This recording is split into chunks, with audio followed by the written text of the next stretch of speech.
Most people who are interested in the occult and esotericism are aware of Frieda Harris as the artist executant of Crowley's Book of Thoth.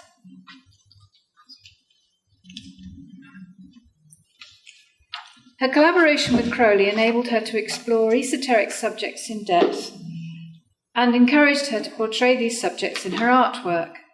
Crowley had spent over 40 years studying many aspects of Western and Eastern mysticism, and Frieda had spent a similar period of time developing her skills as an artist. She had also read extensively on a wide variety of esoteric subjects and was familiar with Greek mythology and British folk stories. Crowley was the catalyst that brought all these diverse strands together, and I believe that the Thoth Tarot was the first project where art and esotericism were intertwined in Frieda's paintings. However, it has to be understood that Crowley commissioned Frieda to carry out the work in accordance with his specific requirements, his will, if you like. In Frieda's own words, the tarot cards were a map of inquiry, but they did not satisfy me. So what did she mean? Today I would like to explore Frieda's personal esoteric journey and how she came to express it in her artwork. Although educational opportunities for girls were expanding towards the end of the 19th century, Frieda followed the traditional route for a middle-class young lady and attended a small boarding school in Broadstairs. Such establishments focused on accomplishments, designed to attract a suitable husband rather than any academic skills. Nevertheless, it would appear to have been one of the better examples, and when she left, Frieda was an accomplished pianist and had a reasonable working knowledge of French. The head mistress, a Miss Osmond, had trained as an artist, and it is likely that she was instrumental in Frieda's early interest in painting. This picture is believed to have been painted by Frieda when she was 16 years old, and it's in her grandson's collection. Frieda was painfully conscious of her lack of academic schooling, and she found intellectual and well-educated people, especially women, intimidating. One such example is Dion Fortune, of whom Frieda wrote to Crowley, "I did not like her much. She may be intelligent, but she is too mysterious and important and uses such dull visions for me." Despite her educational shortcomings, or perhaps as a result of them, Frieda read avidly on a variety of subjects, not only art and mysticism, and her thirst for knowledge and her ability to discuss what she read was something that particularly appealed to her future husband, Percy Harris. They were married in 1901 in civil ceremony held at the Harris family home in South Kensington. Considering Frieda's father, John Bloxham, was an atheist and Perseus was Jewish, this does seem a logical solution. Frieda was fortunate enough to have found a husband who enjoyed her Catholic tastes in reading and who encouraged her aspirations as an artist. They enjoyed a wide circle of friends ranging from politicians to artists, writers, actors and musicians. The earliest indication we have of Frieda's own spiritual inclinations is from her son Jack, who says, "She became an ardent Christian Scientist, and as a child I was duly instructed in the works of Mary Baker Eddy. I suffered badly from tonsillitis and adenoids and had difficulty breathing. Instead of having them removed, I was prayed over by a Christian Scientist practitioner." Now, the fact that he had his tonsils removed when he was 16 suggests that Frieda's Christian Science was a passing phase, and she had little patience for Mary Baker Eddy herself. Many years later, Frieda told John Symonds, "I am a distant believer, but her prose would kill you on sight. She is the epitome of early Victorian." She also told Gerald Yorke that Eddy's smug American prose makes me feel sick, and how I hate arbitrary right and wrong. Supporting her husband's nascent political career, raising two sons, and the inevitable social upheaval caused by the First World War would have left her little time to dedicate to her art before the early 1920s. Both her parents died in the course of 1926, and that year Frieda published her book Winchelsea, which she dedicated to her mother. A bizarre piece of whimsy, supported by 6 rather charming illustrations, it tells the story of the arrival of Dionysus on the East Sussex seashore, where he becomes enamoured of a local shepherdess. Dionysus woos her, teaching her the mysteries both good and evil. In restless ecstasy, this magic summer passed until the light on the marshes dimmed. The god, homesick for Greece and his devotees, asks her to return with him and serve in his temple. She refuses, and the spurned deity curses her, turning her into the town of Winchelsea. As you do. The Harrises had a small cottage in Winchelsea where the family spent holidays in the years leading up to the First World War. Ellen Terry also had a property in the town, and Jack Harris mentions attending theatrical performances at her house. Ellen Terry's friendship with Pamela Coleman Smith is well known, and considering Pamela was working on Waite's Tower in 1909, it is not unreasonable to think that Frieda may have met her at one of Ellen Terry's gatherings. And Frieda's Winchelsea illustrations bear a certain resemblance to some of the landscapes in Pamela's tarot designs. After Jack graduated from Cambridge, he spent time in Europe gaining business experience with a view to joining the family firm, Bing Harris. Frieda joined him in Paris for an extended visit in 1927. His apartment was close to the artists' quarter, and Frieda rubbed shoulders with the up-and-coming surrealists. She embraced many of the concepts of surrealism, and it's likely that her alter ego, Jesus Chutney, originates from this time. According to Pat Percy, she exhibited under both names and received warmer praise than when she disguised the fact that she was his wife. As I've already mentioned, Frieda read avidly on a wide variety of topics.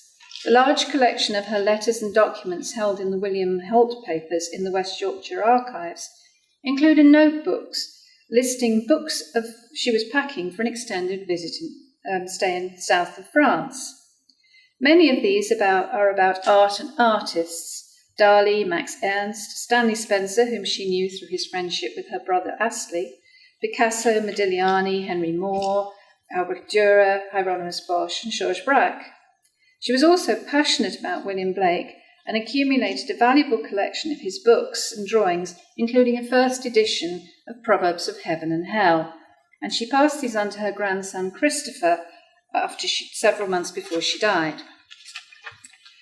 Along with her artistic interests, Frieda explored various schools of mystical and esoteric thought. Her collection includes works by Blavatsky, Ouspensky, Rudolf Steiner, William Westcott, and A.E. Waite. There are various Greek and Roman classics, Arthurian legends, Spencer's Fairy Queen, Grimm's fairy tales, and Hindu texts. As this list was compiled in 1956, it is uncertain when she first acquired these volumes, but some most certainly predate her association with Crowley, such as her interest in Greek mythology, as illustrated in Winchelsea. Sadly for Crowley, Egyptian mythology failed to offer the same appeal. She told him, "I do not love Tahuti or any of the Egyptian deities. I try all the same." She also possessed various works by the mystical writer and artist George Russell, or A.E., whom she knew personally. And as an artist himself, A.E.'s imagery would resonate especially for Frieda. Other titles in her collection are Chinese Mysticism and Modern Painting, Growth and Form by Darcy Thompson, Isaac Newton's Optics, German Projective Geometry by George Adams, Theory of Colour by Goethe, Knowledge of Higher Worlds and Colour by Rudolf Steiner, Practical Mathematics, A.E.'s Flatland, and Charles Howard Hinton's Fourth Dimension. Thank you, Hedwig. As I mentioned earlier, Frieda lamented her lack of education and used it as an excuse when she struggled to understand something.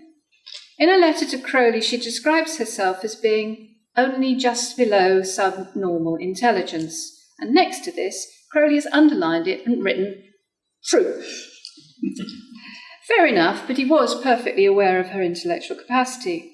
When she complained that his books would be easier for a beginner written in Sanskrit and that anyone reading them would go off their heads, which I think is a fair point, he replied, "I believe the basis of your feeling is that there should be a special prerogative to understand spiritual matters, a feeling of heirship.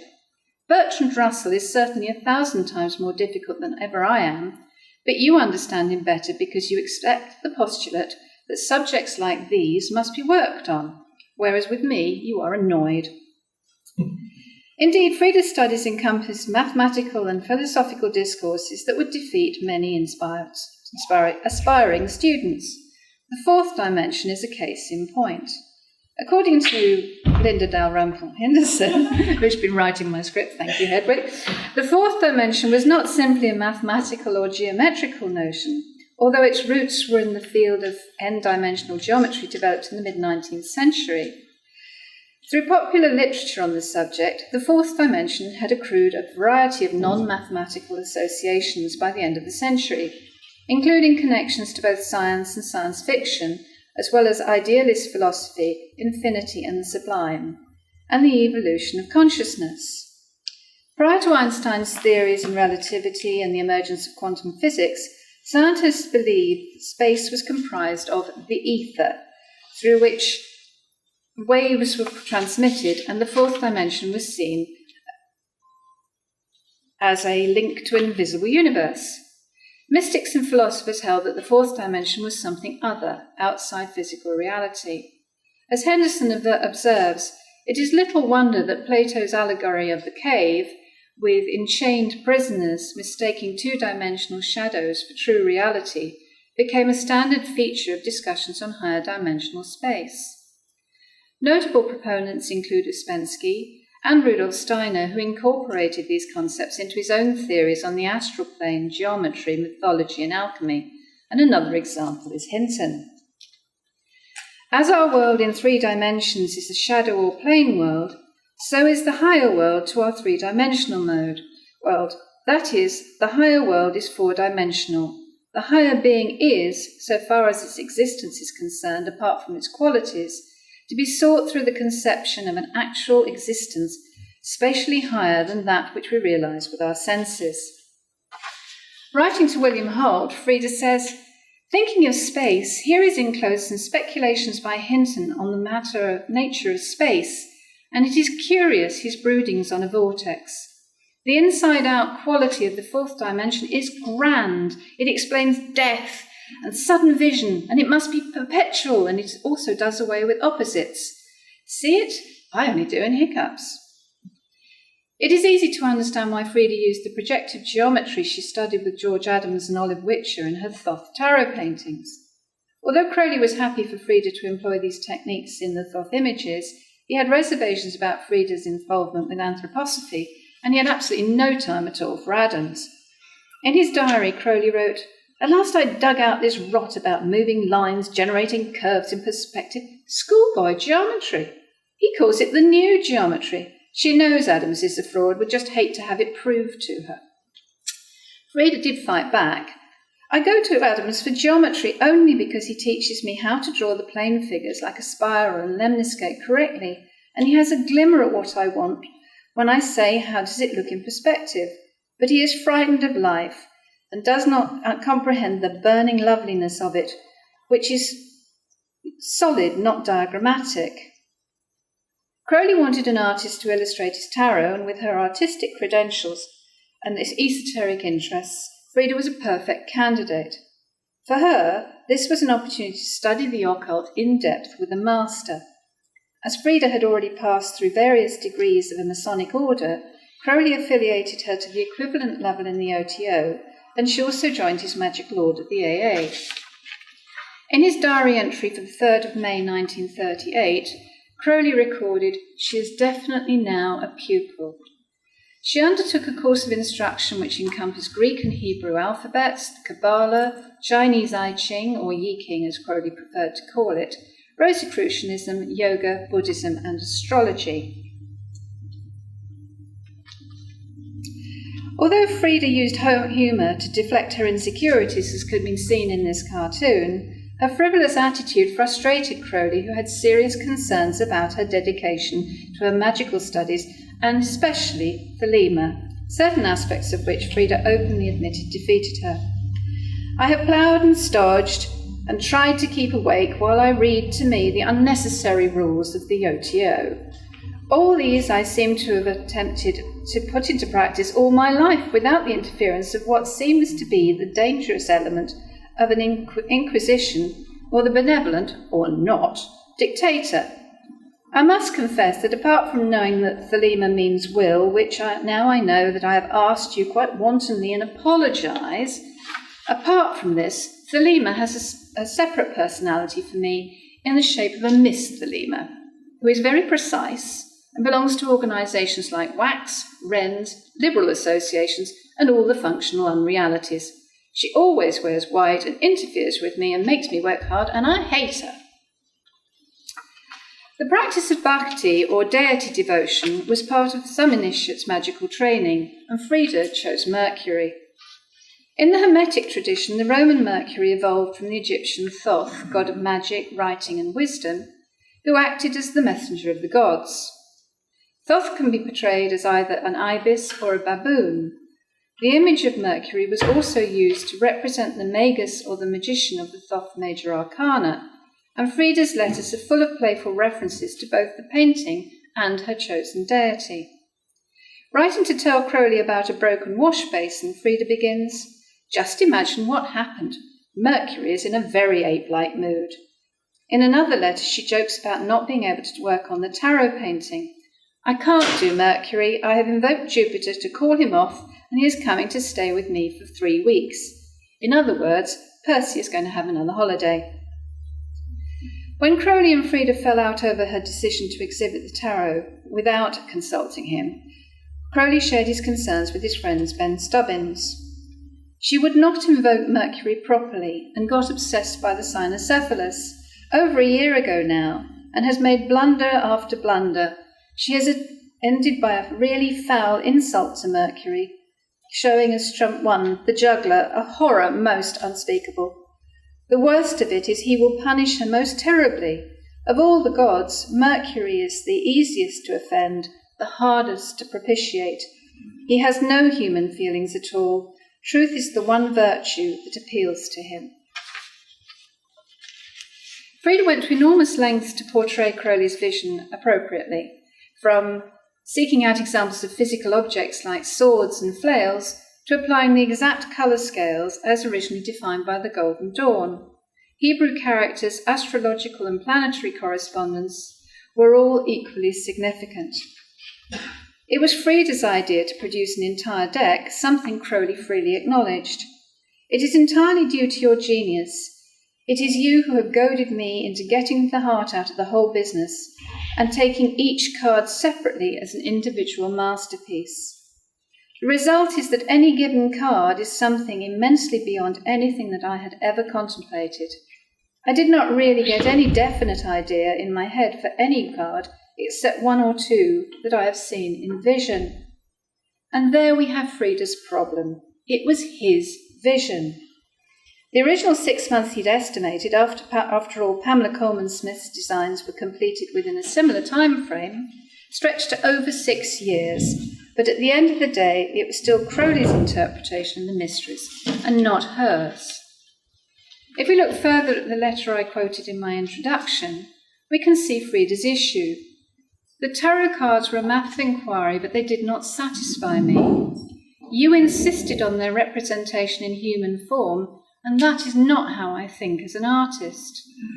To Frieda, the deities of the tarot have no individual forms and faces in my conception and vision of them. These appendages are stuck on afterwards to please you, but are not part of the design as it presents itself. And I could easily take them out of all the pictures without spoiling them. Crowley attributes this to a lack of confidence in one's creative powers. It is the root of homosexuality as understood in this country and all these crazy movements, the New Thomists, the Bachmanists, the Dadaists and the Surrealists. But this is metaphysics and not art. All these half-sexed, half-witted people sicklied o'er with the pale cast of thought. There follows a typical Crowley tirade about those he calls the larvae of abomination, and he accuses her of lacking the psychological and pathological knowledge to keep you from making the fatal false step over the precipice of common sense. You have taken these abortive insects seriously. Frieda had no intention of taking this lying down. She begins by agreeing with him, only to rebuff his allegations with her customary sense of humour. As usual, you have stated your case lucidly and beautifully and convincingly, and everything you say is apparently true. And I find it difficult, without cocking my head to one side, and yearning for the infinite, clad in sober great blue tweed, to say what I really see. My gods have no human forms, only curves, angles, and light, movement, colour, sound, and when I draw, the moment I fall on one that is familiar to me, I bend the knee and shout, "Holy, holy, holy." They have no moral sense, they are neither good nor bad, only inevitable, and therefore right in the true sense, and I believe they are gods. Therefore the human form to me is only one aspect of the gods and goddesses, and could be done as, and the gods and goddesses could be done just as well as giraffes. In fact, better for me, as the giraffe's bosom moves no personal possessive passion in the mind of the human spectator, though how it affects Papa Giraffe would be different. Frieda had a particular fondness for giraffes. She designed a fanciful letterhead for the family home in Chiswick. Her central motif is a stylised map of the area, complete with bus numbers and routes from the local underground stations, and her heraldic beasts, the giraffes. She used a smaller format of the giraffe motif on her personal stationery. We saw this at the beginning, and it's the background to these slides. Apparently there were even door handles in the forms of giraffes at Malton House, and one of the wardrobes was green and lined with giraffes. Perhaps she painted this to support her argument. Ladies and gentlemen, I give you the divine giraffe. The geometric swirls are unmistakable, and Frieda has emulated her beloved Blake in the shadowy human limbs at the bottom of the picture. Fish spiral up and radiate out from the central column, surmounted by what looks suspiciously like a stylized giraffe. Fish were significant symbols in a number of traditions, as Crowley explains in his commentary on the Devil Trump in the Book of Thoth. The symbol of the fish is paramount. The fish and the serpent are two principal objects of worship in cults which taught the doctrines of resurrection or reincarnation. Even in Christianity, Christ was represented as a fish. Nor is it an accident that St. Peter was a fisherman. The Gospels, too, are full of miracles involving fish, and the fish is sacred to Mercury because of its cold-bloodedness, its swiftness, and its brilliance. There is, moreover, the sexual symbolism. This again recalls the function of Mercury as the guide of the dead and as the continuing elastic element in nature. Frieda also mentions the Christian connection in a letter to Holt. Christ takes fishermen for disciples. He is typified by the fish. His avatar is redemption through the waters of suffering, baptism, etc. On the left of the picture, a cat-like figure plunges towards the emerging fish. To the modern eye, the cat has an appearance of a comic book character, but although DC Comics were founded in 1934 and Marvel in 1939, it would be difficult to establish if Frieda was familiar with either. However, one of Wonder Woman's early adversaries, dating back to 1943, was the cheetah. I've already talked about Frieda's ability to incorporate humour into her work, even in the presentation of serious subject matter. I spoke earlier about her dedication to Mercury, almost bordering on obsession. This could well be Frieda's portrayal of Mercury guiding the dead and releasing their spirits back to the ether. Thank you for your time.